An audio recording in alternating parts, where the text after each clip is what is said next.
દીકરીઓએ કમરમાં revolver રાખીને બહાર ફરવું જોઈએ। સરદાર ધામમાં દીકરીઓને પોતાની સુરક્ષા માટે લાઠી અને તલવારની તાલીમ અપાય છે। સરદાર ધામના પ્રમુખ ગગજી સુતરિયાએ કાર્યક્રમમાં આ મોટું નિવેદન આપ્યું છે। અમદાવાદમાં યુપીએસસી અને જીપીએસસીની પરીક્ષામાં પસંદગી પામેલા ઉમેદવારોનો સન્માન સમારોહ યોજાયો। શહેરના સરદાર ધામ ખાતે કાર્યક્રમનું આયોજન કરવામાં આવ્યું। આ કાર્યક્રમમાં પાટીદારના અગ્રણીઓ ઉપસ્થિત રહ્યા હતા। આ દરમિયાન દીકરીઓની સુરક્ષાને લઈને ગગજી સુતરિયાએ નિવેદન આપ્યું કે દેશભરની દીકરીઓને ડિફેન્સની તાલીમ આપવી જોઈએ।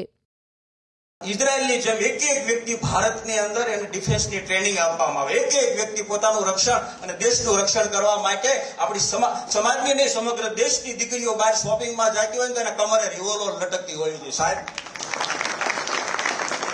हम जो कहत है वो 25 साल की एडवांस विजन की बात कर रहे हैं।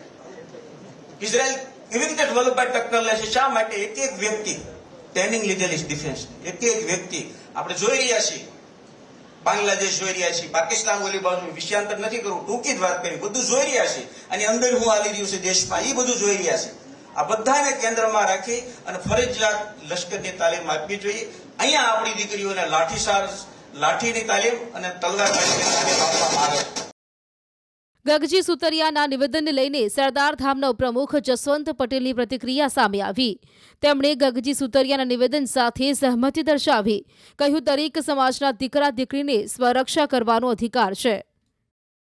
સરદાર ધામના પ્રમુખ ગગજી સુતરિયાએ એક નિવેદન આપ્યું છે કે મહિલાઓ અને ખાસ કરીને દીકરીઓએ કમરમાં રિવોલ્વર રાખીને ફરવું જોઈએ, કારણ કે આ રાષ્ટ્રહિત માટે છે કે અનેક એવા રાજ્યો છે, અનેક એવા દેશો છે, દેશોની અંદર મહિલાઓને પણ તાલીમ આપવા સુરક્ષા માટે, ત્યારે ભારતમાં પણ મહિલાઓ ખાસ કરીને રિવોલ્વર સાથે ફરે તેને લઈને વાત કરશું જસવંત પટેલ, સરદાર ધામના ઉપપ્રમુખ। જસવંતભાઈ, ખાસ કરીને આજે જે કાર્યક્રમ હતો સરદાર ધામ ખાતે યુપીએસસી અને જીપીએસસીના વિદ્યાર્થીઓને સન્માનિત કરવા, રાજ્યના મુખ્યમંત્રી પણ કાર્યક્રમમાં ઉપસ્થિત હતા, ત્યારે ગગજી સુતરિયા નિવેદન આપે છે કે ખરેખર રાષ્ટ્ર સુરક્ષા માટે મહિલાઓએ પણ દીકરીઓએ પણ કમરમાં રિવોલ્વર રાખવી જોઈએ। આ નિવેદન કઈ રીતે જોશું, કારણ કે એ જરૂરિયાત હવે ઊભી થઈ છે, કારણ કે મહિલાઓ ફરતી હોય છે, બહાર જતું ક્યાંક ને ક્યાંક નુકસાન થતું હોય છે, ત્યારે આવી પ્રકારનું નિવેદન કઈ રીતે સરદાર ધામ જુએ છે?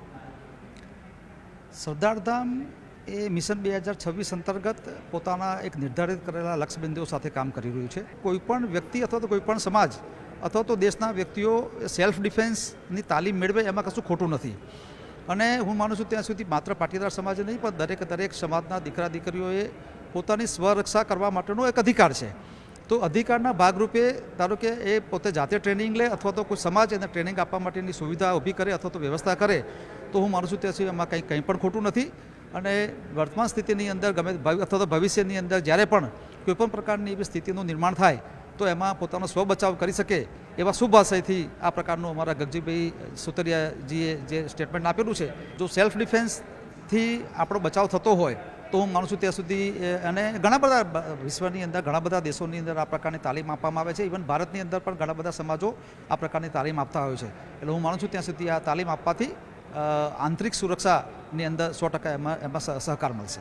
ચોક્કસ આ હતા જસવંત પટેલ, જેઓ સરદાર ધામના ઉપપ્રમુખ છે, તેઓ પણ માની રહ્યા છે કે ગગજી સુતરિયાએ જે નિવેદન આપ્યું છે એનો મુખ્ય ઉદ્દેશ એ છે કે લોકો સુરક્ષિત રહે, તેને લઈને જ આ પ્રકારનું નિવેદન તેઓ અહીં આપી રહ્યા છે। શર્મા સાથે પ્રણવ પટેલ, ન્યૂઝ 18 અમદાવાદ।